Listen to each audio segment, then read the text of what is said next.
ബിസ്മില്ലാഹിർ റഹ്മാനിർ റഹീം. നീ ചോദിച്ചതൊരു വല്ലാത്ത ചോദ്യമാണ് മുആദ്. അതേ മുആദേ, എന്റെ ഉമ്മത്തികളെ ഖബറിൽ നിന്ന് ഉയർത്തെഴുന്നേൽപ്പിക്കപ്പെടുന്നത് 12 കോലങ്ങളിലാണ്, 12 വിഭാഗങ്ങളായിട്ടാണ്. ഓരോ വിഭാഗങ്ങളും പല പല കോലത്തിലാണ് മുആദ്, പല കോലത്തിലാണ് മുആദ്. ആദരവായ റസൂലുള്ളാഹി തങ്ങൾ ആ ഉയർത്തെഴുന്നേൽപ്പിക്കപ്പെടുന്നതിന്റെ കോലത്തെ ഓർത്തിട്ടാണ് ഹബീബായ തങ്ങൾ കരഞ്ഞത്. إن يوم الفصل كان ميقاتا يوم ينفخ في الصور فتأتون أفواجا وفتحت السماء فكانت أبوابا وسيرت الجبال فكانت سرابا إن جهنم كانت مرصادا للطاغين مآبا لابثين فيها عقابا لا يذوقون فيها بردا ولا شرابا إلا حميما وغساقا جزاء وفاقا إنهم كانوا لا يرجون حسابا. നാളെ മഹ്ശറയിലെ വിചാരണയെ ആഗ്രഹിക്കാത്തവർ, നാളെ മഹ്ശറയിൽ ഒരു വിചാരണയുണ്ടെന്ന് പോലും ചിന്തിക്കാത്തവർ, നാളെ മഹ്ശറ വൻസഭയിൽ അവന്റെ തലയ്ക്ക് മീതെ ഗർജിച്ചു നിൽക്കുന്ന സൂര്യന്റെ കാഹളം, ആ സൂര്യന്റെ ചോട്, അതിലൂടെ മുങ്ങിത്താഴുന്ന മനുഷ്യന്റെ ആ ദയനീയമായ അവസ്ഥകളെ നാളത്തെ ദിവസത്തെ ചിന്തിക്കാത്തവനും വിശ്വസിക്കാത്തവർക്കും അവർക്കുള്ള ആയത്തുകളാണ് ഇത്രയും അല്ലാഹു നമ്മെ പഠിപ്പിച്ചത്. ഇന്ന യൗമൽ ഫസ്ൽ കാന മീഖാതാ. ആ ഒരു മഹ്ശറ എന്ന് പറയുന്ന മഹാസമ്മേളനം അത് സംഭവമാണ്, അത് യാഥാർത്ഥ്യമാണ്, അത് നിശ്ചിതമാണ്, അത് പടച്ചവന്റെ തീരുമാനമാണ്. യൗമ യുൻഫഖു ഫിസ്സൂർ ഫതഅതൂന അഫ്വാജാ. സൂറന്ന കാഹളത്തിലൂടെ ഊത്തൂതപ്പെടുമ്പോ മലക്കുൽ ഇസ്രാഫീൽ അലൈഹിസ്സലാത്തു വസ്സലാമിന്റെ ആ ഭയാനകത നിറഞ്ഞ ഊത്തിന്റെ ശബ്ദം കേൾക്കുമ്പോ 6 അടി മണ്ണിന്റെ ഇരുണ്ട തുരുത്തിൽ കിടക്കുന്നവരെല്ലാം ഫതഅതൂന അഫ്വാജാ, കൂട്ടം കൂട്ടമായി എഴുന്നേറ്റ് വരികയാണ്, കൂട്ടത്തോടെ എഴുന്നേൽക്കുകയാണ്. ഈ ആയത്തിറങ്ങിയപ്പോ ബഹുമാനപ്പെട്ട മുആദ് ഇബ്നു ജബൽ റളിയല്ലാഹു തആല അൻഹു ഓടുകയാണ്, ഓടി വരികയാണ്. എവിടേക്ക്? ഇലാ ഹദറത്തി റസൂലില്ലാഹ്, അല്ലാഹുവിന്റെ റസൂലിന്റെ ഹദറത്തിലേക്ക് വരികയാണ്. ഹബീബായ തങ്ങളുടെ ഹദറത്തിൽ വന്നിട്ട് ചോദിക്കുകയാണ്, യാ റസൂലല്ലാഹ്, അല്ലാഹുവിന്റെ റസൂലേ, അഖ്ബിർനീ അൻ ഹാദിഹിൽ ആയാ യൗമ യുൻഫഖു ഫിസ്സൂർ ഫതഅതൂന അഫ്വാജാ. സൂറന്ന കാഹളത്തിൽ ഊതപ്പെടുമ്പോ കൂട്ടം കൂട്ടമായി ജനങ്ങളെ അല്ലാഹുവിന്റെ കോടതിയിലേക്ക് കൊണ്ടുവരപ്പെടുമെന്ന് അല്ലാഹു ഈ ആയത്തിറക്കിയിരിക്കെ നബിയേ, അതിന്റെ അർത്ഥമൊന്ന് അറിയിച്ചു തരുമോ? അതിന്റെ യാഥാർത്ഥ്യമൊന്ന് പറയുമോ? അതിന്റെ മാന എന്താണ്? അതിന്റെ വ്യാഖ്യാനം എന്താണ്? ഫബകാ റസൂലുള്ളാഹി സ്വല്ലല്ലാഹു അലൈഹി വസല്ലം ബുഖാൻ ശദീദാ ഹത്താ ബതല്ലത് ലഹിയതുഹു. അല്ലാഹുവിന്റെ റസൂലിന്റെ മുന്നിൽ ഈ ആയത്തിന്റെ അർത്ഥം അറിയാൻ വന്ന മുആദ് ഇബ്നു ജബൽ റളിയല്ലാഹു അൻഹുവിനെ നോക്കിക്കൊണ്ട് ഹബീബായ തങ്ങൾ പൊട്ടിക്കരയുകയാണ്. നിർത്താത്ത കരച്ചിലാണ്, കണ്ണുനീര് കൊണ്ട് ശരീരം കുതിരുകയാണ്, വസ്ത്രം കുതിരുകയാണ്, തന്റെ മുബാറക്കായ ദാടി രോമങ്ങളിലൂടെ താഴേക്ക് ഇറ്റിറ്റ് വീഴുകയാണ്. ആദരവായ റസൂലുള്ളാഹി തങ്ങൾ വിങ്ങിപ്പൊട്ടി കരയുകയാണ്. ഈ ആയത്തിന്റെ അർത്ഥം കേട്ടുകൊണ്ട് കരയുകയാണ്. അല്ലാഹുവിന്റെ റസൂൽ സല്ലല്ലാഹു അലൈഹി വസല്ലമ തങ്ങൾ കുറെ കരഞ്ഞതിന് ശേഷം ബഹുമാനപ്പെട്ട മുആദ് ഇബ്നു ജബലിനോട് പറയുകയാണ്, യാ മുആദ് സഅൽത അൻ അംറിൻ നളീം, നീ ചോദിച്ചതൊരു വല്ലാത്ത ചോദ്യമാണ് മുആദ്, നീ ചോദിച്ചതൊരു വല്ലാത്ത ചോദ്യമാണ് മുആദ്. അതേ മുആദേ, എന്റെ ഉമ്മത്തികളെ ഖബറിൽ നിന്ന് ഉയർത്തെഴുന്നേൽപ്പിക്കപ്പെടുന്നത് 12 കോലങ്ങളിലാണ്, 12 വിഭാഗങ്ങളായിട്ടാണ്. ഓരോ വിഭാഗങ്ങളും പല പല കോലത്തിലാണ് മുആദ്, പല കോലത്തിലാണ് മുആദ്. ആദരവായ റസൂലുള്ളാഹി തങ്ങൾ ആ ഉയർത്തെഴുന്നേൽപ്പിക്കപ്പെടുന്നതിന്റെ കോലത്തെ ഓർത്തിട്ടാണ് ഹബീബായ തങ്ങൾ കരഞ്ഞത്. റസൂൽ കരഞ്ഞുപോയി. 12 ഭാഗങ്ങളായി, വിഭാഗങ്ങളായി മണ്ണറയിൽ നിന്ന് മഹ്ശറയിലേക്ക് ഉയർത്തെഴുന്നേൽപ്പിക്കപ്പെടുകയാണ്. പന്നിയുടെ കോലത്തിലുള്ള രൂപമാണ് അല്ലാഹുവിന്റെ റസൂൽ സല്ലല്ലാഹു അലൈഹി വസല്ലമ തങ്ങൾ കണ്ടത്. യുബഅസൂന ഫീ ഖുബൂരിഹിം, ഒരു കൂട്ടരെ ഖബറിൽ നിന്ന് ഉയർത്തെഴുന്നേൽപ്പിക്കപ്പെടുന്നത് ഫീ സൂറത്തിൽ ഖനാസീർ, പന്നികളുടെ കോലത്തിലാണ്, പന്നികളുടെ രൂപത്തിലാണ്. നഊദു ബില്ലാഹ്, നഊദു ബില്ലാഹ്, നഊദു ബില്ലാഹ്. പന്നികളുടെ കോലത്തിൽ ഒരു വിഭാഗം ആളുകളെ ഖബറുകളിൽ നിന്ന് ഉയർത്തെഴുന്നേൽപ്പിക്കപ്പെടുമെന്ന് ആദരവായ റസൂലുള്ളാഹി തങ്ങൾ പറഞ്ഞപ്പോ ബഹുമാനപ്പെട്ട മുആദ് ഇബ്നു ജബൽ റളിയല്ലാഹു തആല അൻഹു ചോദിക്കുകയാണ്, നബിയേ, നബിയേ, അതിനുള്ള കാരണം എന്താണ് യാ റസൂലല്ലാഹ്? അതിനുള്ള കാരണം എന്താണ് യാ ഹബീബല്ലാഹ്? ഹബീബായ റസൂലുള്ളാഹി സ്വല്ലല്ലാഹു അലൈഹി വസല്ലമ തങ്ങൾ പറയുകയാണ്, അല്ലാഹുവിന് വേണ്ടി സുജൂദ് ചെയ്യാത്ത തലകളാണ്, അവരുടെ കോലം മറിക്കപ്പെടുകയാണ്, അവരുടെ മുഖത്തിന്റെ ഭാവം മാറ്റപ്പെടുകയാണ്.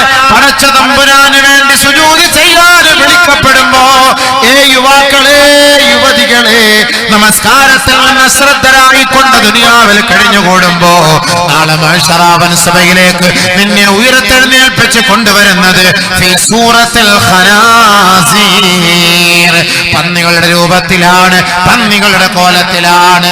അല്ലാഹു നമ്മളെ കാത്തുരക്ഷിക്കട്ടെ, അല്ലാഹു നമ്മളെ സഹായിക്കട്ടെ. കോലം മറിക്കപ്പെടുന്നതിൽ നിന്ന് അല്ലാഹുവേ നീ ഞങ്ങളെ കാക്കണേ നാഥാ. നാളെ മഹ്ശറയിലേക്ക് ഉയർത്തെഴുന്നേറ്റ് വരുമ്പോ ഇവിടെ നമ്മുടെ മയ്യത്തടക്കുന്ന സമയത്ത് നല്ല അവസ്ഥയിലാണ് മയ്യത്തടക്കുക. മൂക്കില് പഞ്ഞി വെച്ച് താടി കൂട്ടിക്കെട്ടി കർപ്പൂരവും സുഗന്ധദ്രവ്യങ്ങളും പൂശിക്കൊണ്ട് സന്തോഷത്തോടെ ഖബറിലേക്ക് ഇറക്കി വെക്കുന്ന മയ്യത്ത് അത് നാളെ ഉയർത്തെഴുന്നേൽപ്പിന്റെ നാളിൽ ഉയർന്നു വരുന്നത് പന്നികളുടെ കോലത്തിലാണ്, പന്നികളുടെ കോലത്തിലാണ്. അല്ലാഹ് അതിനുള്ള കാരണം എന്താണ്? ഹബീബായ തങ്ങൾ ഓർത്തുകൊണ്ടാണ് കരഞ്ഞുപോയത്. നബിയുനാ റസൂലുള്ളാഹി തങ്ങൾ പറയുകയാണ്, അവരുടെ തല അല്ലാഹുവിനു വേണ്ടി കുനിക്കാത്തവരത്രേ. സുജൂദ് ചെയ്യൂല. നമ്മളെയൊക്കെ ആരെങ്കിലും പന്നി എന്ന് വിളിച്ചാൽ നമുക്ക് ഇഷ്ടപ്പെടുമോ? ഖിൻസീർ എന്ന് വിളിച്ചാൽ ഇഷ്ടപ്പെടുമോ? അറബികളെ ഖിൻസീർ, കൽബ്, പട്ടി എന്നൊക്കെ വിളിക്കുന്ന രംഗം നാലിച്ച് അറബികൾ. കൽബ്, ഹിമാർ എന്നൊക്കെ വിളിക്കാറില്ലേ? അതേപോലെ ഖിൻസീർ, പന്നി. പന്നിയുടെ കോലത്തിൽ എഴുന്നേറ്റ് ഒരു ഖബറിൽ നഊദു ബില്ലാഹ് ചിന്തിക്കാൻ പോലും കഴിയില്ല. അല്ലാഹ് നിഷിദ്ധമാക്കിയ സാധനമാണ്. തിന്നാനോ തൊടാനോ അതിനെ കാണുമ്പോൾ തന്നെ ഈ ഉമ്മത്തിനൊരു നികൃഷ്ടതയാണ്. അതിനെ കാണുമ്പോൾ തന്നെ പന്നി. അപ്പൊ പന്നിയുടെ കോലത്തിൽ ഉയർത്തെഴുന്നേൽപ്പിക്കും. നബിതങ്ങളുടെ ഉമ്മത്തുകളെ അങ്ങനെ ഉയർത്തെഴുന്നേൽപ്പിക്കുമെന്ന് ജിബ്രീൽ പറഞ്ഞത് കൊണ്ടാണ് നബി സല്ലല്ലാഹു അലൈഹി വസല്ലമ തങ്ങൾ അത് കരഞ്ഞുപോയത്. ആദരവായ റസൂലുള്ളാഹി സ്വല്ലല്ലാഹു അലൈഹി വസല്ലമ തങ്ങളെ ജിബ്രീൽ അലൈഹിസ്സലാത്തു വസ്സലാം മിഅ്റാജിന്റെ രാവിലെ കൊണ്ടുപോയപ്പോ ഒരു വിഭാഗം ആളുകളെ കാണിച്ചു കൊടുക്കുകയാണ്. നബിയേ, അവരിലേക്കൊന്ന് നോക്കണേ ഹബീബേ. ആരാണവർ? ഒരു വിഭാഗത്തിന്റെ അരികിലേക്ക് ഹബീബായ തങ്ങളെ കൊണ്ടുപോവുകയാണ്. അവരുടെ തല വലിയ പാറക്കല്ല് കൊണ്ട് എറിഞ്ഞു പൊട്ടിക്കുകയാണ്. വലിയ വലിയ പാറക്കല്ലുകൾ കൊണ്ട് എറിഞ്ഞു പൊട്ടിക്കുകയാണ്. അങ്ങനെ എറിഞ്ഞു പൊട്ടിക്കുകയാണ്. വീണ്ടും അതേപോലെ വീണ്ടും അതേപോലെ പഴയതുപോലെ രൂപപ്പെടുത്തുകയാണ്. പിന്നെയും എറിഞ്ഞു പൊട്ടിക്കുകയാണ്. ബഹുമാനപ്പെട്ട ജിബ്രീൽ അലൈഹിസ്സലാത്തു വസ്സലാം അല്ലാഹുവിന്റെ പ്രവാചകനെ കാണിച്ചു കൊടുത്തപ്പോ നബിയുനാ റസൂലുള്ളാഹി തങ്ങൾ ചോദിക്കുകയാണ്, മൻ ഹൗലാ യാ ജിബ്രീൽ? ആരാണ് ജിബ്രീൽ ഈ കൂട്ടർ? ആരാണ് ജിബ്രീൽ ഈ കൂട്ടർ? ഹൗലായി മിൻ ഉമ്മത്തിക യാ റസൂലല്ലാഹ്. നബിയേ, ഇതവിടുത്തെ ഉമ്മത്തികളാണ് നബിയേ. ഹൗലായി الذين تتثاقلت رؤوسهم عن الصلاة. നമസ്കാരത്തിന് വേണ്ടി തലകുനിക്കാത്തവരാണ്, നമസ്കരിക്കാൻ വേണ്ടി തലകുനിക്കാത്തവരാണ്. തലകുനിക്കുമ്പോൾ അവരുടെ തലയിൽ ഒരു ഭാരക്കല്ല് പോലെ, ഒരു ഭാരം ഏറ്റിവെച്ചതുപോലെ വലിയ ഒരു ഭാരം അനുഭവപ്പെടുകയാണ്. അങ്ങനെയുള്ള ഒരു വിഭാഗത്തിന്റെ തലയാണ് അടിച്ചു പൊട്ടിക്കുന്നത്. വീണ്ടും അത് രൂപപ്പെടുത്തുകയാണ്, വീണ്ടും അടിച്ചു പൊട്ടിക്കുകയാണ്. എത്ര വർഷം അവൻ നമസ്കരിക്കാതിരുന്നിട്ടുണ്ടോ, എത്ര വഖ്ത് നമസ്കാരം അവൻ പാഴാക്കിയിട്ടുണ്ടോ, അതിന്റെ മുഴുവൻ ശിക്ഷകൾ തീരുന്നത് വരെ ഈ മനുഷ്യനെ നാളെ നരകത്തിലിട്ട് എറിഞ്ഞു പൊട്ടിക്കുന്ന രൂപമാണ് മിഅ്റാജിന്റെ രാവിൽ അല്ലാഹുവിന്റെ റസൂലിനെ ജിബ്രീൽ എന്ന മാലാഖ കാണിച്ചു കൊടുത്തത്. അതുകൊണ്ട് തന്നെയാണ് ഹബീബുനാ റസൂലുള്ളാഹി സ്വല്ലല്ലാഹു അലൈഹി വസല്ലമ തങ്ങൾ കരഞ്ഞുപോയത്, നമസ്കാരമില്ലാത്ത എന്റെ ഉമ്മത്തികളെ ഖബറിൽ നിന്ന് ഉയർത്തെഴുന്നേൽപ്പിക്കപ്പെടുന്നത്, മഹ്ശറയിലേക്ക് കൊണ്ടുപോകുന്നത് പന്നികളുടെ കോലത്തിലാണ്, പന്നികളുടെ രൂപത്തിലാണ്. നഊദു ബില്ലാഹ്. ഇനിയെങ്കിലും നിസ്കാരം നിലനിർത്തണം. ഇത്ര നാള് നമ്മൾ നമസ്കരിച്ചിട്ടില്ലെങ്കിൽ റബ്ബിന്റെ മുന്നിൽ പോയി പൊരുത്തം ചോദിക്കണം. എന്നിട്ട് നമുക്ക് കിട്ടുന്ന സമയങ്ങൾ നമ്മളത് ഖളാ വീട്ടണം, തൗബ ചെയ്ത് ഖളാ വീട്ടണം. ഇനി ഇല്ല പടച്ചവനെ, ഈ മുസ്ലിമായി എന്നെ നീ ജീവിപ്പിച്ചു, എന്നെ നീ മുസ്ലിമായി മരിപ്പിക്കണേ. മരണപ്പെട്ടതിന് ശേഷം മുസ്ലിമായി തന്നെ ഈമാനോടുകൂടി നീ എന്നെ ഉയർത്തെഴുന്നേൽപ്പിക്കണേ അല്ലാഹ് എന്ന നല്ല നിയ്യത്തോടുകൂടി ഈ റജബിന്റെ മാസം മുതൽ ഇൻഷാ അല്ലാഹ് നമ്മൾ നമസ്കാരം നിലനിർത്താൻ ആരംഭിക്കണം, തുടങ്ങണം ഇൻഷാ അല്ലാഹ്. അല്ലാഹു തൗഫീഖ് നൽകട്ടെ. നിസ്കാരം നിലനിർത്താതെ കണ്ട് നമ്മൾ എത്ര നമുക്ക് വേണ്ടി ആരും മയ്യത്ത് നിസ്കരിച്ചാലും ഒരു രക്ഷയില്ല ഹബീബേ. ഖബറിനകത്തട കാടിയൊന്നും ആരും അറിയുന്നില്ല സംഭവം. എല്ലാണ്ണവും കൊണ്ടുപോയി ഇങ്ങനെയൊക്കെ ചിരിച്ചിരിക്കും. നിസ്കാരം ഇല്ലാത്ത ഓൻ ചിരിച്ചു കിടക്കുന്ന കണ്ട, ഓന് നിസ്കാരം ഇല്ലെങ്കിലും ഓൻ ചിരിച്ച് മരിച്ചത്. മലക്കട കൊത്തുകൊണ്ട് കരഞ്ഞപ്പോ ഞാൻ ചിരിച്ചതുപോലെ ആയതാ, അല്ലാതെ ചിരിച്ചൊന്നുമല്ല. മലക്കള് കൊളുത്തിട്ട് വലിച്ച സമയത്തെ ഇങ്ങനെ ആയിപ്പോയതാണ് സമയം, അല്ലാതെ ചിരിച്ചൊന്നുമല്ല. നിങ്ങൾ വിചാരിച്ച് ചിരിച്ചാണെന്ന്. അത് നിസ്കരിക്കാത്തവനെ ചിരിപ്പിച്ച് അള്ളാഹ് മരിപ്പിക്കുമോ? എന്താ ഈ പറയുന്ന കോലം? നിസ്കാരമില്ലാത്തവനെ കാവറാണെന്ന് ഹദീസിനകത്തുള്ളത്. പിന്നെ ഇവൻ എങ്ങനെ മരണം, ഇവന്റെ മരണം എങ്ങനെ? അത്രയും കാലം ഇവൻ ഈ ശിക്ഷ അനുഭവിച്ചതിന് ശേഷമേ അള്ളാഹ് ഇവനെ സ്വർഗത്തിൽ കയറ്റും. ഇത്രയും കാലം അനുഭവിക്കണം. പോലീസിന്റെ ഒരു അടി കൊള്ളാൻ കെപ്പില്ലാത്ത നമുക്ക് മലക്കട അടി കൊള്ളാൻ വല്ല കഴിവുണ്ടോ? ഉണ്ടോ ഹബീബേ? അള്ളാഹ് നമ്മളെ കാത്തുരക്ഷിക്കട്ടെ. നിയ്യത്ത് ചെയ്ത് റജബ് മാസമായി പള്ളിയിൽ കയറിക്കും. സുബഹി മുതൽ ഇൻഷാ അല്ലാഹ് പള്ളിയുടെ സഫ് അധികരിപ്പിക്കണം. ഇല്ലെങ്കിൽ വാള് കൊണ്ടൊന്നും പുണ്യില്ല, അല്ലാഹി സത്യം പുണ്യില്ല. എന്തിനാ ഈ വാള്? നിസ്കാരമില്ല, ഇബാദത്തില്ല, സംഘാടകർക്ക് നിസ്കാരമില്ല, ഒന്നുമില്ല. വാള് കഴിഞ്ഞിട്ട് അവര് പോയി കിടന്നുറങ്ങും. വാള് പറയുന്ന മൊയ്ലിയാര് അതിനേക്കാളും ഉറക്കം. സുബഹി നിസ്കാരമില്ല, ഒന്നുമില്ല. പിന്നെ എന്തിനീ വാള്? വാളെന്തിനു സംഭവിച്ചേ? വാളിന്റെ സംഭവമാണ് കണ്ടത്. പിരിവ് ഇല്ലേ? അത് മാത്രമല്ല, നിസ്കരിക്കണം. ഇല്ലെങ്കിൽ നമുക്ക് നാളെ മഹ്ശറിലേക്ക് പോകാൻ കഴിയില്ല. മഹ്ശറിലേക്ക് ഒരു വിഭാഗം ആളുകളെ കൊണ്ടുവരും. ഹബീബായ റസൂലുള്ളാഹി സ്വല്ലല്ലാഹു അലൈഹി വസല്ലമ തങ്ങളോട് സഹാബത്ത് ചോദിക്കുകയാണ്, നബിയേ, എങ്ങനെയാണ് നിങ്ങളെ തിരിച്ചറിയുക? കോടാനുകോടി ജനങ്ങളൊക്കെ നിൽക്കുന്ന സമയത്ത് ഒരിക്കൽ അനസ് റളിയല്ലാഹു തആല അൻഹു നബിതങ്ങളുടെ സെർവന്റ് ആയിരുന്നു, ഖാദിമ, ജോലിക്കാരൻ. അനസ് റളിയല്ലാഹു തആല അൻഹു നബി സല്ലല്ലാഹു അലൈഹി വസല്ലം തങ്ങളോട് പോയി ചോദിച്ചു, നബിയേ, എനിക്ക് വേണ്ടി ശഫാഅത്ത് ചെയ്യണേ നബിയേ, എനിക്ക് വേണ്ടി ശുപാർശ ചെയ്യണേ നബിയേ, ശഫാഅത്ത് ചെയ്യണേ നബിയേ. കുറെ നാളെ ഖിദ്മത്ത്. കാരണം നമ്മളിപ്പോൾ ആരെങ്കിലുമൊക്കെ വലിയ സമ്പന്നന്മാർക്ക്, പൈസക്കാർക്ക്, മന്ത്രിക്ക്, MLA ക്കൊക്കെ നമ്മ ഖിദ്മത്ത് ചെയ്താണ്. ആ ഹാദിമിന്റെ പേരാണ് PA, പ്രൈവറ്റ് സെക്രട്ടറി എന്നൊക്കെ നമ്മൾ പറയില്ലേ. അവന്റെ PA ആണെന്ന് പറയുന്നത്. അപ്പൊ അതിന്റെ അർത്ഥം എന്താ? അദ്ദേഹത്തിന് എവിടെയും കയറിപ്പോ, ഈ മന്ത്രി ഇരിക്കുന്ന മുറിയിൽ, രാജാവ് ഇരിക്കുന്ന മുറിയിൽ, പ്രധാനമന്ത്രിയുടെ മുറിയിൽ, മുഖ്യമന്ത്രിയുടെ മുറിയിൽ അദ്ദേഹത്തിന്റെ PAക്ക് അദ്ദേഹത്തിന് കയറിപ്പോകാം. പിന്നെ അദ്ദേഹം പറയുന്നത് പോലെയൊക്കെ കേൾക്കുകയും ചെയ്യും. ചിലപ്പോ ഒഴിവ് കിട്ടുന്ന സമയത്ത്, സാറേ എന്റെ ഒരു പെങ്ങളുടെ കുട്ടിക്ക് ഒരു ജോലി ശരിയാക്കി തരണേ സാറേ, ആളുടെ അഡ്രസ്സും എല്ലാം കൊണ്ടുവരാം, ശരിയാക്കി തരാം. PA പറഞ്ഞപ്പോ ക്ലിയർ ആയില്ലേ സംഭവം? അതേപോലെ നബിതങ്ങൾക്ക് 10-11 വർഷക്കാലം ഖിദ്മത്ത് ചെയ്ത ബഹുമാനപ്പെട്ട അനസ് ഇബ്നു മാലിക് റളിയല്ലാഹു അൻഹു ഒരിക്കൽ ഹബീബായ റസൂലുള്ളാഹി തങ്ങളോട് ചോദിക്കുകയാണ്, നബിയേ, മഹ്ശറ വൻസഭയിലേക്ക് ജനങ്ങളെ എല്ലാം കൂട്ടിക്കൊണ്ടുവരുമ്പോ അല്ലാഹുവിന്റെ റസൂലേ, എന്നെ മറന്നു പോകുവോ നബിയേ? എനിക്ക് വേണ്ടി ഒരു ശഫാഅത്ത് ചെയ്യുമോ? അതിന് നീ ഇനിയിപ്പോ ഇത്ര വിഷമിക്കേണ്ട കാര്യമുണ്ടോ? അതുകൊണ്ട് ഞാൻ ശഫാഅത്ത് ചെയ്യൂലേ. പിന്നെന്താ അനസേ ഇങ്ങനെ ഒരു വാക്ക് നമുക്ക് കിട്ടിയിരുന്നെങ്കിലേ, ഇങ്ങനെങ്ങാണ് ഒരു വാക്ക് നിബിധങ്ങൾ നമുക്ക് തന്നാൽ നമ്മളെ നാളെ മുതൽ ക്രിക്കറ്റ് കളിക്കാൻ പോയി നിസ്കരിക്കൂല. കാരണം എന്താ? നമുക്ക് അല്ലാഹുവിന്റെ റസൂല് ശഫാഅത്ത് ചെയ്യാമെന്ന് നിയത്ത് ചെയ്തിരിക്കുകയാണ്. ഇനി അതുകൊണ്ട് നമുക്ക് ഇനി നിസ്കാരമൊന്നും വേണ്ട, ഇനി ക്രിക്കറ്റ് കളി. ഹോളി പോലെ ഉള്ള കളറും വാരിയിട്ട് ഉള്ള ആക്കണ്ടവും ചാലക്കണ്ടവും കോമൂത്രവും വാരി ഒഴിച്ച് സ്കൂളിലൊക്കെ എന്തൊക്കെ ഈ തമ്മാടിത്തരം കാണിക്കുന്ന കുട്ടികൾ, എന്നിട്ട് അടി ഇടി പോലീസ് സ്റ്റേഷനിൽ കയറി ഇറങ്ങാൻ. പാപ്പായി മക്കൾ എന്താ തെമ്മാടിത്തരങ്ങളാ എൻ്റെ പൊന്നു സഹോദര. നിന്നെയൊക്കെ പഠിപ്പിക്കുന്ന സാറന്മാരെ അടിക്കാൻ പോകുന്ന മക്കൾ തലതിരിഞ്ഞ സാധനം, വിസ്മയമില്ലാത്ത സൈസുകൾ. ഇതിനെയൊന്നും വിസ്മയമില്ലാതെ ഉണ്ടാക്കിയത് കൊണ്ടാണ് ഇങ്ങനത്തെ കോലങ്ങളായി പോയത്. അധ്യാപകന്മാരെ, ഹരീശ്രീ പഠിപ്പിക്കുന്ന അധ്യാപകന്മാരെ, നിനക്ക് എന്ന അക്ഷരം പഠിപ്പിച്ചിരുന്ന അധ്യാപകന്മാരെ അടിക്കാൻ പോവാണ് ഇന്നത്തെയൊക്കെ ദിവസത്തിൽ നമ്മുടെ ഈ നാട്ടിൽ നടന്ന സംഭവങ്ങൾ. എന്തപ്പ ഇത്? എവിടെ ഇവ നന്നാവുന്ന ഈ പറഞ്ഞത്? എങ്ങനെയാ ഗുരുത്തം കിട്ടുക? ഇവരെ കൊണ്ടുപോയി നമ്മുടെ അധ്യാപകന്മാരെ അറസ്റ്റ് ചെയ്ത് വെക്കുക, റൂമിൽ പൂട്ടിയിടുക. അധ്യാപകന്മാരിരിക്കുന്ന കസേരയില് കോമ്പസ് കൊണ്ട് കുത്തി വെക്കുക. കോമ്പസ് അടിയിലോട്ട് ഇരിക്കും. അങ്ങനെയൊക്കെ സാറന്മാരെ വേദനിപ്പിക്കുന്ന വിദ്യാർത്ഥികള് അതമില്ല, അവർ രക്ഷപ്പെടുകയില്ല. ഒരിക്കലും അങ്ങനെയൊന്നും ചെയ്യരുത്. നമ്മുടെ മക്കളൊന്നും ചിന്തിക്കാത്തതെന്ന് ഇതൊക്കെ. എന്തിനാണ് ഈ സ്കൂളിൽ വിടുന്ന സമയത്ത് സന്തോഷത്തോടു കൂടി സാറേ പൊരുത്തം വാങ്ങിപ്പോകണം? നമ്മളൊക്കെ ദർസി പഠിക്കുമ്പോൾ, നമ്മളൊക്കെ മുത്തഅല്ലിമായിട്ട് മദ്രസയിൽ നിന്ന് സനത് വാങ്ങുന്ന സമയം 8 വർഷം പഠിച്ചു, 10 വർഷം പഠിച്ചു. ഇന്ന് സനത് വാങ്ങുവാൻ വിഷമാണ്, പ്രയാസമാണ്. ക്ലാസ് ദർസ് പഠിക്കുന്ന സമയത്ത് ഓരോ തൂണിലും ചാരിയിരുന്ന് പഠിച്ച ഓരോ തൂണിന്റെ അരികിൽ പോയി നിന്ന് കരയും.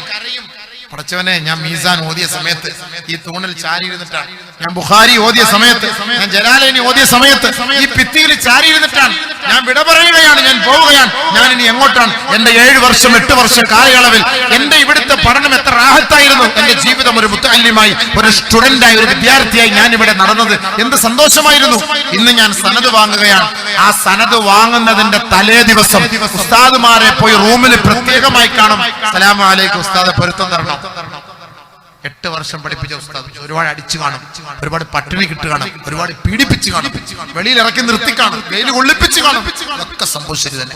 പക്ഷേ ആ 7ാമത്തെ വർഷം നാളെ സനത് വാങ്ങുമ്പോൾ ഉസ്താദെ മാപ്പ് ചെയ്യണം, ഉസ്താദെ മാപ്പ് ചെയ്യണം. എത്ര ഉസ്താദുമാര് പഠിപ്പിച്ചിട്ടുണ്ട്? ആ ഉസ്താദുമാരോട് പോയി മാപ്പ് ചോദിച്ചിട്ടാണ് പിറ്റേ ദിവസം ആ ഉസ്താദിന്റെ കയ്യിൽ നിന്ന് സനത് വാങ്ങുന്നത്. നീ പോയി ദഅവത്ത് ചെയ്തോ, നീ പോയി ഇമാമത്ത് നിന്നോ, നീ പോയി മുദർരിസായിക്കോ, നീ പോയി മുഅല്ലിമായിക്കോ എന്ന് അവരുടെ മനസ്സുകൊണ്ട് സന്തോഷത്തോടു കൂടി തന്നുവിടുന്ന ആ ഒരു ഷഹാദ, ആ ഒരു സമ്മതപത്രം, ആ ഒരു സർട്ടിഫിക്കറ്റുമായിട്ടാണ് നമ്മൾ പുറത്തേക്ക് ഇറങ്ങേണ്ടത്. അതല്ലാതെ നിന്നെ 10ാം ക്ലാസ് വരെ പഠിപ്പിച്ച സാറന്മാരുടെ മേൽ നിങ്ങൾ ആവശ്യമില്ലാത്ത കളറും കോരി ഒഴിച്ച് അവരെ ചെരുപ്പൂരി അടിച്ചിട്ട് ആക്ഷേപിച്ചിട്ട് ആ സാറിന്റെ മനസ്സ് നൊന്താണ് ഈ വിദ്യാർത്ഥി മിത്രങ്ങളെ നിങ്ങൾ സ്കൂളിൽ നിന്ന് ഇറങ്ങിപ്പോകുന്നതെങ്കിൽ ജീവിതകാലത്തിലൊന്നും നീ ഗുണം പിടിക്കാൻ പോകുന്നില്ല. അപ്പൊ അദ്ദേഹം ഇതിനു വേണ്ടി ശബ്ദിക്കാണ്. ഓരോ സ്ഥലത്ത് ഓരോ ഏരിയയിലും പോകുമ്പോൾ നമ്മുടെ ഉമ്മത്താണ്, നമ്മുടെ മുസ്ലിം ഉമ്മത്തുകളാണ് ഇതിന്റെ പിന്നിൽ അടിമകളായി കഴിയുന്നത്. നമ്മുടെ ചെറുപ്പക്കാരായ കുട്ടികളാണ് ഈ മഹാവിപത്തിനെ തഴുകി തലോടിക്കൊണ്ടിരിക്കുന്നത്. മാതാപിതാക്കൾ ഉണരണം. ഇതൊന്നും വാളുകൊണ്ട് മാത്രം തീരുകയില്ല. അദ്ദേഹം ഇതിനു വേണ്ടി പാടുപെടുകയാണ്. പാവം ഇരട്ടി മുഹമ്മദ് അല്ലാഹു ദീർഘായുസ്സ് കൊടുക്കട്ടെ. നമുക്കൊക്കെ അദ്ദേഹത്തിന്റെ രൂപവും ശൈലിയും ഒക്കെ കാണുമ്പോൾ നമുക്കൊക്കെ ഒരു ചിരി വരും. പക്ഷെ അദ്ദേഹം കരഞ്ഞുകൊണ്ട് ഗദ്ഗതത്തോടുകൂടി ഞാൻ താമസിക്കുന്ന റൂമിൽ വന്നിട്ട് പറഞ്ഞു, ഇവിടുത്തെ ഓരോ അവസ്ഥകൾ ശരിയാണ്. ഞാനും മീഡിയയിലൂടെ കണ്ടിട്ടുണ്ട് അദ്ദേഹത്തിന്റെ ആ വാക്ക്. ആ സമയത്ത് ഉറക്കെ പ്രഖ്യാപിക്കുന്ന ഒരു പ്രഖ്യാപനമുണ്ട്, എനിക്ക് ആരെയും പേടിയില്ല, എന്റെ റബ്ബിനെ അല്ലാതെ എനിക്ക് പേടിയില്ല. മാഷാ അല്ലാഹ്, ആ ഒരു വാക്ക് ഒരു മഹത്തായ ഒരു വാക്കാണ്. അവിടെ അല്ലാഹുവിന്റെ സഹായം ഉണ്ടാകും. മൂസ നബി അലൈഹി സ്വലാത്തു വസ്സലാമിനെ ഫറോവയും കൂട്ടർ ഓടിച്ചപ്പോൾ പറഞ്ഞ വാക്ക് ഇന്ന റബ്ബി മഈ സയഹ്ദീൻ, എന്റെ റബ്ബ് എന്റെ കൂടെ ഉണ്ട്, അല്ലാഹ് എനിക്ക് വഴി കാണിച്ചു തരും. മൂസ വിജയിച്ചു, ഫറോവ പരാജയപ്പെട്ടു. ആ വിജയം, അതാണ് വിജയം. അതുകൊണ്ട് നമ്മുടെ മക്കളെ നമ്മുടെ കൂടെ സംരക്ഷിക്കണം, നോക്കണം. സ്കൂളിലേക്ക് രാഷ്ട്ര പരീക്ഷയ്ക്ക് വിടുമ്പോ പറയണം, മോനെ സ്കൂളിൽ പോയി വഴക്കുണ്ടാക്കാനോ പ്രശ്നമുണ്ടാക്കാനോ നിൽക്കരുത്. പരീക്ഷ കഴിഞ്ഞാൽ ഉടനെ നീ വീട്ടിലേക്ക് മടങ്ങി വരണം. സാറന്മാരുടെ പൊരുത്തം വാങ്ങണം, വേണം. ഇതൊക്കെയാണ് ഉസ്താദുമാരോടുള്ള പൊരുത്തം എന്ന് പറഞ്ഞത്. എന്നാലേ നമുക്ക് ഗുരുത്വം കിട്ടുള്ളൂ. ആ ഗുരുത്വം ഉണ്ടെങ്കിൽ മാത്രമേ ഇതേപോലെ നമുക്ക് ദഅവത്ത് ചെയ്യാനും നമുക്ക് ജനങ്ങളുടെ മുന്നിൽ ഒരു നിലയും ഒരു വിലയും ഉണ്ടാകാൻ ഇതൊക്കെയാണ് ഒരു കാരണം. അതുകൊണ്ട് നബി സല്ലല്ലാഹു അലൈഹി വസല്ലമ തങ്ങൾ പറഞ്ഞത്, നമ്മുടെ മക്കളെ ഏതെങ്കിലും ഒരു വെക്കേഷൻ ക്ലാസ് കൊടുത്ത് മദ്രസകളിൽ കൊണ്ട് നമസ്കാരം പഠിപ്പിക്കണേ, ഖുർആൻ പഠിപ്പിക്കണേ, ഹദീസ് പഠിപ്പിക്കണേ, ഇൽമു പഠിപ്പിക്കണേ. ഇൽമു പഠിപ്പിച്ചുകൊണ്ട് അതബുള്ളവരാക്കി മാറ്റണേ. എന്റെ മക്കൾ നമുക്ക് വേണ്ടി ദുആ ചെയ്ത ദുആയാണ് അല്ലാഹുവിന്റെ ദർബാറിൽ സ്വീകാര്യമായത്. അതുകൊണ്ട് നാളെ നമസ്കാരമില്ലാതെ മരണപ്പെട്ടു പോയാൽ ആ ഖബറിൽ കിടന്ന് കാലങ്ങളോളം ശിക്ഷകൾ അനുഭവിക്കേണ്ടി വരും. പടച്ചവൻ നമ്മളെ കാത്തുരക്ഷിക്കുമാറാകട്ടെ. അപ്പോ ബഹുമാനപ്പെട്ട അനസ് ഇബ്നു മാലിക് റളിയല്ലാഹു അൻഹു നബിയുനാ റസൂലുള്ളാഹി തങ്ങളോട് ചോദിക്കുകയാണ്, അല്ലാഹുവിന്റെ റസൂലേ, എനിക്ക് വേണ്ടി ശുപാർശ ചെയ്യുമോ നബിയേ? ആദരവായ റസൂലുള്ളാഹി തങ്ങൾ പറഞ്ഞു, നിനക്ക് വേണ്ടി ഞാൻ ശഫാഅത്ത് ചെയ്യാം. ബഹുമാനപ്പെട്ട അനസ് ഇബ്നു മാലിക് റളിയല്ലാഹു അൻഹു അത് കേട്ടിട്ട് പുറകോട്ട് പോയില്ല. അനസ് ഇബ്നു മാലിക് റളിയല്ലാഹു അൻഹു വീണ്ടും ചോദിക്കുകയാണ്, ഐന തുലുബുക യാ റസൂലല്ലാഹ്, അല്ലാഹുവിന്റെ റസൂലേ, നാളെ മഹാസമ്മേളനമാണ്, മഹ്ശറ വൻസഭ. ഈ ലോകത്തെ കോടാനുകോടി ജനങ്ങളെയും മൃഗങ്ങളെയും പക്ഷിപർവാദികളെയും ഒരുമിച്ച് കൂട്ടപ്പെടുന്ന മഹാസമ്മേളന നഗരിയിൽ ഐന അത്ലുബുക യാ റസൂലല്ലാഹ്, ഐന അത്ലുബുക യാ റസൂലല്ലാഹ്, അങ്ങയെ ഞാൻ എവിടെയാണ് അന്വേഷിക്കുക നബിയെ? എവിടെയാണ് അന്വേഷിക്കുക നബിയെ? ആദരവായ റസൂലുള്ളാഹി തങ്ങൾ പറയുകയാണ്, അനസേ ഉത്ലുബ്നി അവല മാ തത്ലുബ്നി ഇൻദ സിറാത്ത്, ആദ്യമായി നീ എന്നെ അന്വേഷിക്കേണ്ട സ്ഥലം സിറാത്തിന്റെ ഓരത്താണ് അനസേ. എന്റെ ഉമ്മത്തികൾ സിറാത്ത് എന്ന പാലത്തിലൂടെ കയറുന്ന സമയത്ത് ഞാൻ അവിടെ ഉണ്ടാകും. അല്ലാഹുവിനോട് ഞാൻ ദുആ ചെയ്യും, പടച്ചവനെ, അല്ലാഹുമ്മ സബ്ബിത് അഖ്ദാമ ഉമ്മത്തി അല സിറാത്തിൽ മുസ്തഖീം.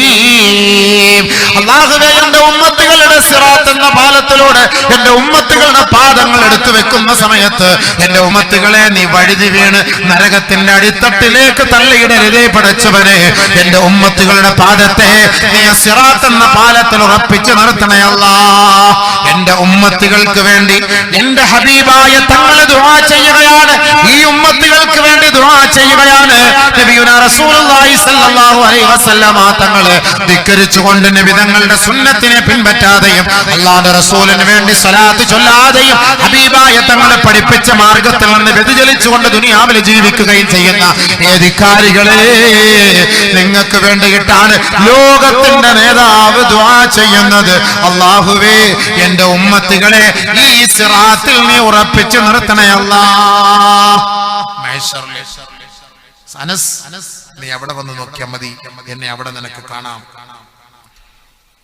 വീണ്ടും അനസ് റളിയല്ലാഹു തആല ചോദിച്ചു, വലം അൽഖക യാ റസൂലല്ലാഹ്, നബിയെ, സിറാത്തിന്റെ അരികിൽ അങ്ങയെ ഞാൻ കണ്ടില്ലെങ്കിലോ? അവിടെ ഞാൻ കണ്ടില്ലെങ്കിൽ നമ്മളോടൊക്കെ രണ്ട് ചോദ്യം ചോദിച്ചാൽ ദേഷ്യം കയറും. നമ്മളോടൊക്കെ രണ്ട് ഉസ്താദെ, ഒരു ഡേറ്റ് തരണേ ഉസ്താദെ. ആ ഇൻഷാ അല്ലാഹ് പോയിട്ട് വിളിക്ക് കേട്ടോ. ആ ഓക്കെ. പിന്നെ വന്നിട്ട് സാറേ എപ്പോ വിളിക്കണം ഉസ്താദെ? എടോ വിളിയെന്നല്ലേ പറഞ്ഞ, പിന്നെ എപ്പോ വിളിക്കണം, ഏത് സമയത്ത് വിളിക്കണം, ഞങ്ങൾ വിളിക്കണം, വിളിയെന്ന് പറഞ്ഞ നമ്മുടെ ശൈലി അങ്ങനെ. വിളിക്കണം പറഞ്ഞാൽ എപ്പോഴെങ്കിലും വിളിച്ചോണം, കിട്ടുന്നവരെ വിളിച്ചോണം. നബി സല്ലല്ലാഹു അലൈഹി വസല്ലം തങ്ങളോട് വീണ്ടും അനസ് റളിയല്ലാഹു ചോദിച്ചു, ഐന അത്ലുബുക യാ റസൂലല്ലാഹ്, വലം അൽഖക ഇൻദ സിറാത്ത്, സിറാത്ത് എന്ന പാലത്തിന്റെ അരികിൽ അങ്ങില്ലെങ്കിലോ ഞാൻ എവിടെ അന്വേഷിക്കും? നബിയുനാ റസൂലുള്ളാഹി തങ്ങൾ പറഞ്ഞു, ഇൻദൽ മീസാൻ, നന്മ തിന്മകൾ തൂക്കുന്ന സ്ഥലത്ത് എന്നെ കാണാം. അവിടെ ഞാൻ വന്നു നിൽക്കും സഹാബ. അനസേ, ഞാൻ അവിടെ കാണും. എന്റെ ഉമ്മത്തുകളുടെ നന്മ തിന്മകൾ തൂക്കുന്ന സമയത്ത് അല്പം വല്ലതും കുറവ് വന്നു പോയാൽ എന്റെ ഉമ്മത്തുകൾക്ക് വേണ്ടി ശഫാഅത്ത് ചെയ്യാൻ, അവരെ സഹായിക്കാൻ ഞാൻ അവിടെ കാണും. അനസേ, നോക്കണേ, സല്ലല്ലാഹു അലൈഹി വസല്ലം തങ്ങൾക്ക് ഒരു ATM കാർഡ് അല്ലാഹു കൊടുത്തിട്ടുണ്ട്. ഹദീസിൽ ഒരു ബത്താഖ, ഒരു കാർഡ് കൊടുത്തിട്ടുണ്ട് അല്ലാഹുവിന്റെ റസൂലിന്. അങ്ങനെ ആ കാർഡ് എന്റെ ഉമ്മത്തികളുടെ നന്മ തിന്മകൾ തൂക്കുന്ന സമയത്ത് എന്തെങ്കിലുമൊക്കെ ഒരു ചെറിയ കുറവ് വന്നാൽ ATM കാർഡ് എടുത്തിട്ട് കൊടുക്കും. അങ്ങനെ അതിൽ ഭാരം കൂടും, അവരെ സ്വർഗ്ഗത്തിലേക്ക് എത്തിക്കും. ഏതെങ്കിലുമൊക്കെ നിലയിൽ ഈ ഉമ്മത്തിനെ രക്ഷപ്പെടുത്താൻ കഴിയുമെങ്കിൽ നബി തങ്ങളെ രക്ഷപ്പെടുത്തും.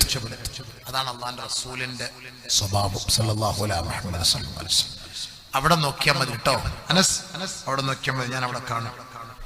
വീണ്ടും അനസ് റളിയല്ലാഹു തആല അങ്ങോട്ട് മാറിയിട്ട് ചോദിച്ചു, വലം അൽഖക ഇൻദൽ മീസാൻ, മീസാനിൽ അങ്ങയെ ഞാൻ കണ്ടില്ലെങ്കിലോ നബിയേ?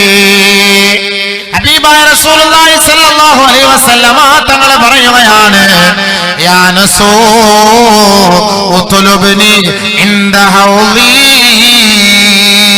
എന്റെ ഹൗളിന്റെ അരികിലേക്ക് നീ വന്നാൽ മതി, ഞാൻ അവിടെ തന്നെ കാണും, അവിടെ നിന്ന് ഞാൻ മാറുകയില്ല.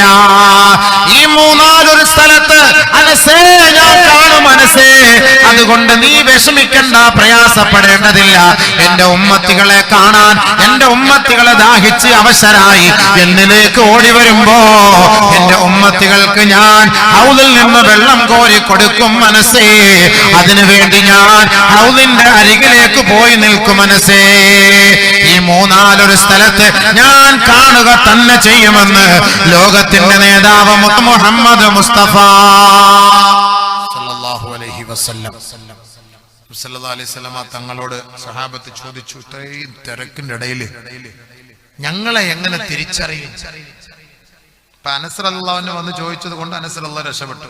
നമ്മളിപ്പോ അബൂബക്കർ അല്ലെങ്കിൽ നാട്ടിലുള്ളവര്, ഈ ബംബ്രാണയിലുള്ളവര്, ബന്ദിയോടുള്ളവര്, അടുക്കത്തുള്ളവര്, സീതാങ്കോളിലുള്ളവര്, ഉളിയത്തടുക്കയിലുള്ളവര്, ഇവിടൊക്കെ ഉള്ളവരെ എങ്ങനെ തിരിച്ചറിയും നബിയെ? ഞങ്ങളൊക്കെ കസറോട്ടാറാണ്, അങ്ങനെ തിരിച്ചറിയും നബിയെ? കസറോട്ടാർ റസൂൽ സല്ലല്ലാഹു അലൈഹി വസല്ലം പോവാന്നോ? ഞാൻ നിർത്താൻ പോവാണ്. പിന്നെ എന്തേലും രണ്ട് വാക്ക് പറയാതെ പോകുന്ന, അങ്ങനെ പൈസ മാത്രം പിരിച്ച പൈസ കിട്ടിയോ? അതുമില്ല. ഇനി ഭാഗത്തെങ്കിലും അതെങ്കിലും കിട്ടട്ടെ അല്ലേ? സല്ലല്ലാഹു അലൈഹി വസല്ലമ തങ്ങൾ പറഞ്ഞു, ഈ എന്റെ ഉമ്മത്തികൾ ഒളുവെടുത്തതിന്റെ ഭാഗം, ആ ഒളുവിന്റെ അവയവങ്ങൾ, ആ ഒളുവിന്റെ വെള്ളം വീണ സ്ഥലം തിളക്കമുള്ളതായി എനിക്ക് മഹ്ശറയിൽ അനുഭവപ്പെടും. ബ്ലിങ്കിങ്, മൊബൈലൊക്കെ ചാർജ് കുത്തിവെക്കുമ്പോൾ ബ്ലിങ്കിങ് ആണെന്ന് കണ്ടുണ്ടോ? രാത്രി ലൈറ്റ് കാണിച്ചിട്ട് നമ്മൾ കുത്തിവെച്ചിട്ട് കിടക്കും. ചാർജറിൽ ഒരു ലൈറ്റ് കാണും, മൊബൈലിൽ ഒരു ലൈറ്റ് കാണും, അതിങ്ങനെ ബ്ലിങ്കിങ് ആയിക്കൊണ്ടിരിക്കുക, ഒരു ചെറിയ വെട്ടം. അപ്പൊ ഭാര്യ ചോദിക്കുക, അതെന്തപ്പോ ഒരു വിളിച്ചോ? അത് മൊബൈൽ കുത്തിയിട്ടിരിക്കുകയാണ്. അത് ഓഫാക്കി വെച്ചാൽ അറിയോ? ഇല്ല. അപ്പം മൊബൈലിനെ കൊണ്ട് ഗുണമുള്ള സമയത്താണിത്. ഇതേപോലെ ഒളിവെടുത്ത സമയത്ത് മുഖവും കൈയും കാലും ഒക്കെ ഇങ്ങനെ പ്രകാശിക്കും. അങ്ങനെ പ്രകാശമാനമായ അവസ്ഥയിൽ മഹ്ശറിലേക്ക് വരുമ്പോ നബി സല്ലല്ലാഹു അലൈഹി വസല്ലം തങ്ങൾ ഓടിപ്പൊളിക്കും, യാ ഹബീബി തആല, യാ ഹബീബി, യാ അല്ലാഹ്, സഹലം വസഹല, സലാം, യാ അല്ലാഹ്, തആല തആല തആല എന്ന് പറഞ്ഞ് ഇങ്ങനെ പിടിച്ചുകൊണ്ട് നേരെ കൊണ്ട് നബി തങ്ങളുടെ ഹദറത്തിൽ അവിടെ കൊണ്ടുപോകും. പ്രത്യേകമായി നമുക്ക് വേണ്ടി ഒരുക്കപ്പെട്ട, നമസ്കാരക്കാർക്ക് വേണ്ടി ഒരുക്കപ്പെട്ട സ്ഥലത്തേക്ക് കൊണ്ടുപോകും.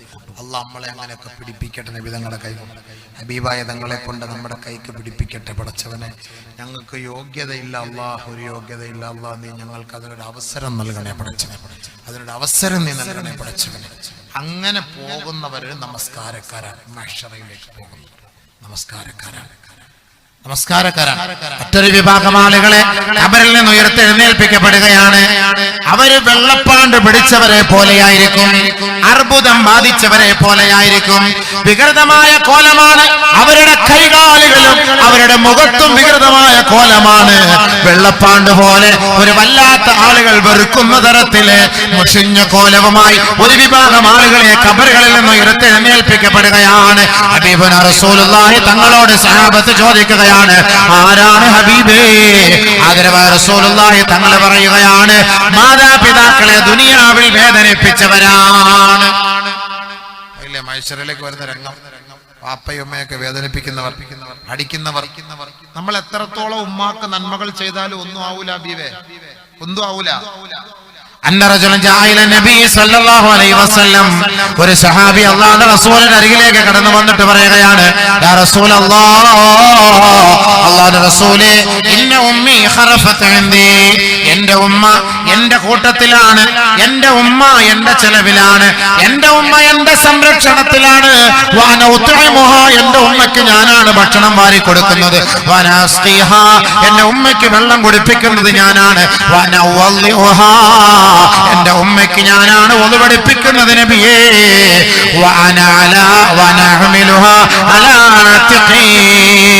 എന്റെ ഉമ്മയ്ക്ക് എവിടെയെങ്കിലും പോകണമെങ്കിൽ എന്റെ ഉമ്മയെ ഞാനെടുത്ത് എന്റെ തോൾഭുജത്തിൽ വെച്ചുകൊണ്ട് അല്ലാഹുവിന്റെ റസൂലേ, എന്റെ ഉമ്മയുടെ ആഗ്രഹം ഞാൻ നിറവേറ്റി കൊടുക്കും നബിയേ.